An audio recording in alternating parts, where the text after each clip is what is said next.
The last big function that we have to put together now is the shuffle function. Now I bet you can guess exactly what shuffle is going to do. It's going to take a deck of cards and it's going to randomize the order of all the cards inside of it. And so if we put this in diagram format, it'll look a little something like this. So here's our starting list of cards. We've got ace, 2, 3, 4 of spades. And after we shuffle it, I would expect to see the order inside of there randomized. So something like 3, 4, ace, 2. So let's do a little bit of research into figuring out exactly how we're going to shuffle this list.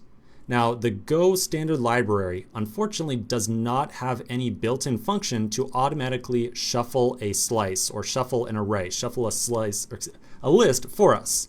So instead, we're going to have to put together our own custom logic to manually shuffle all the elements inside of here. And so here's the logic we're going to apply. We're going to loop through our entire slice of cards one time. Then for each card, or each index inside of that slice, we are going to generate a random number between 0 and the maximum length of the card slice. We'll then take the current card that we're looking at and swap it with the card that is present at the random number inside that slice. So if we were to apply this logic to this little example right here, we would say that the very first time we iterate through this list of cards, we would be looking at the ace of spades.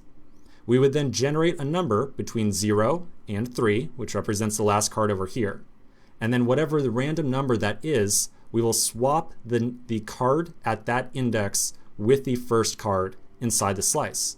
So for example, if we generated the number 3, we would take the ace of spades, we would throw it at the very end of the slice, we would take the 4 of spades and put it at the very start. So something like that. Then we would move on to the next card inside the slice, so the 2 of spades. So again, we would generate a random number. Maybe this time it is 0. We would then swap this card with the card at index of 0. And then we repeat that process for the entire length of the slice. Okay, so I think that definitely makes sense, and that will be, maybe not the best shuffling in the world, but it definitely will randomize the order of cards in here. So we need to now figure out exactly how we're going to actually implement this. So I think that the real challenge here is figuring out how we generate a random number between 0 and the entire length of the card slice. So let's check out the standard library documentation again. Remember that you can get to this page by going to golang.org and then clicking the Packages button at the top. Now inside of here, we're going to scroll on down to the Math package. And so right here, here's Math. Now one of these sub-packages inside of Math is the rand package, which we can use to generate random numbers. So let's look at the documentation around that. Inside the rand package, find the index section, and we're looking for a function called int n right here. So here's int n. Essentially, we can call the int n function with some integer of our own. The int n function will then generate a number between 0 and the number that we pass in. And this is always going to be an integer, which means we can use it directly on the slice that we are trying to make use of. Because remember, we need an integer to access actual elements inside of there. So I think that we really need to do is basically call this function right here and use it to sort or shuffle our slice. So let's give this a shot. I'm going to change back over to my code editor, and down at the bottom of the deck.go file, we'll create a new function called shuffle. Now, as usual, we need to think about the function signature here. I think that it makes a lot of sense to want to say that we want to do something like, say, cards.shuffle, and then expect this cards slice right here to be randomized. So I think that we need to set up shuffle with a receiver of a deck. So we'll say d deck, like so. Now I don't think that this function is going to need to accept any other arguments, and I also don't think that we need to have any return value from it. We're basically just going to take the deck that we're working on, randomize the order inside of it, and that's it. Nothing else to return. Okay, so let's give this a shot. We're going to first start off by writing out our for loop. So we're going to say for index in range of D, the deck. Now you'll notice that this time we said only index, and we did not actually get access to the card inside of here. So we do not need to always get a reference to the element that we are iterating over. In this case, we really just care about the index, and I'll show you why in just a second. Now that we've seen the word index right here, by the way, we're going to follow convention a little bit more closely, and we'll abbreviate this to be simply I. And just remember, I is essentially the index of the card that we're walking through at this point. So now inside the loop, we're going to first generate our random number. So we'll say new position. And as usual, remember, this variable name is really longer than we would like it to be by convention, but we're going to write these variable names out long form right now just to make sure that it's really clear what we're doing. So we're going to say the new position is going to be our int n function inside of the rand library. So we'll say rand.int n. And we want to generate a number between 0 and the length of the slice minus 1. So we'll say length of the slice minus 1, like so. So this right here is something we have not done before. This is how we get the length of a slice.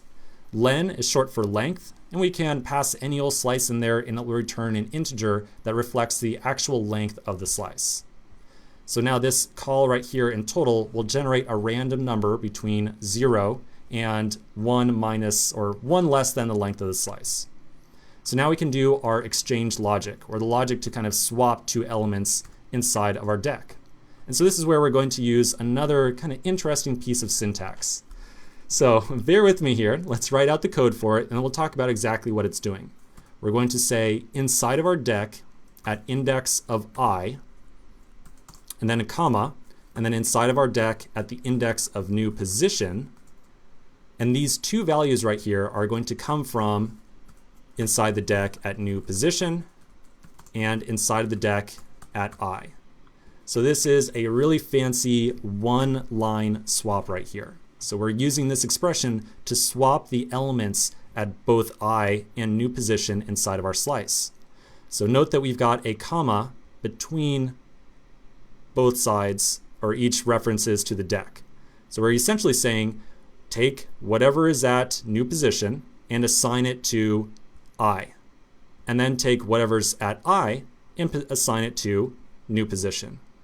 So that's pretty much it. So this iterates through all the elements inside of our slice, generate a random number, and then swap the elements. So I think that we're ready to do a little test with this.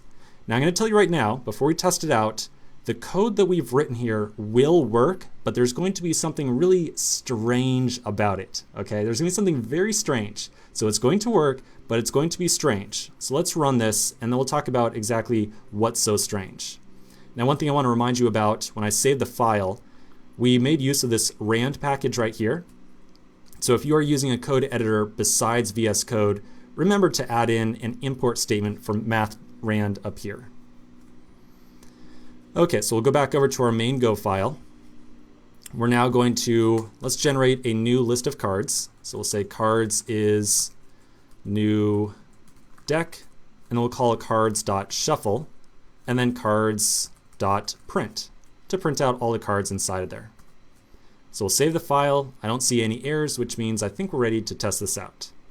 So back inside the terminal, we'll run go run main go deck go. And okay, looking closely, it actually does appear that we've got some randomization here. So I see 2 ace 3, 2 ace 4, 3 3. Yeah, definitely looks like it's randomized.